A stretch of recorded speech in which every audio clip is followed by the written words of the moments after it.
प्यारे बच्चों अस्सलाम वालेकुम वरहमतुल्लाहि वबरकातुहू। प्यारे बच्चों सोन अजुक उनवान छ सोत। प्यारे बच्चों अत उनवानस मन आज सवाल करें यानी सवालन हंद जवाब लिखें। गोनुक सवाल छ मशक अंदर आमुत परियो तो लिखियो।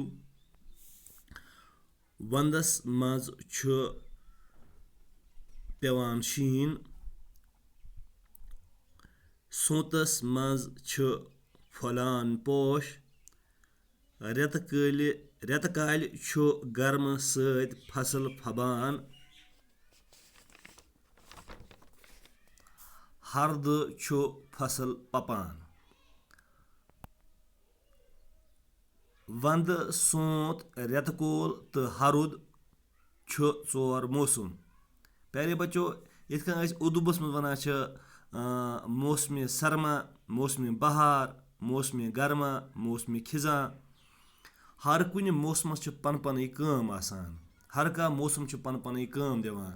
इत वंदस मज शीन पेवान अम शीन सत वरिकिस वरियस आब रोजान मुहैया। सोतस पनुन मौसम आसान यथ मज रूद आसान, यथ मज जमीन पन पैदावार हेवान स्टार्ट करें। अत मज पोश फलान, अत मज सब्जार आसान, हर तरफ सब्जार गसान शुरू।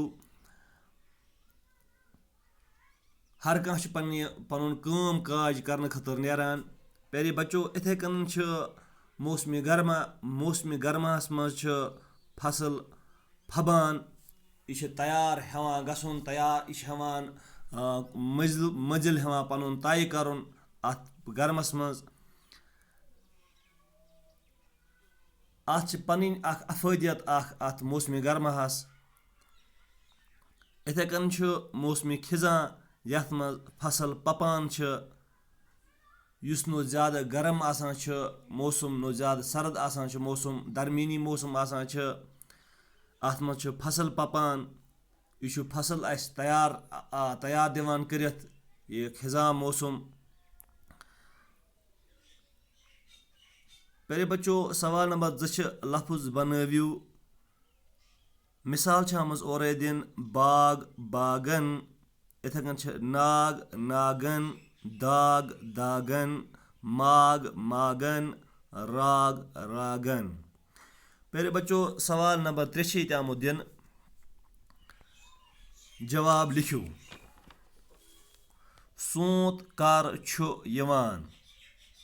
अत लिखो जवाब प्यारे बच्चों। अमुक जवाब इत कन वंद चलित छु सोत इवान, वंद चलित छु सोत इवान। सवाल नंबर 2 पोश कर छु फलान।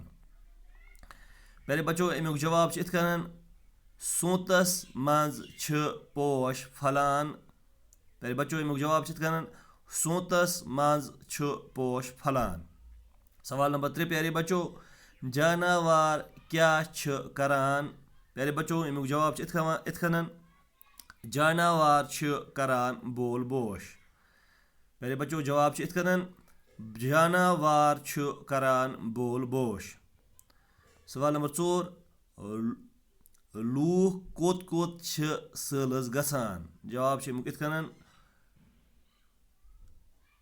लूख छ गसान सैलस बादाम वार तो बे निशात तो शालमर।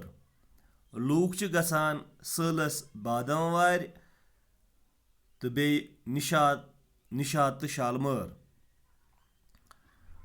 प्यारे बच्चों सवाल नंबर 4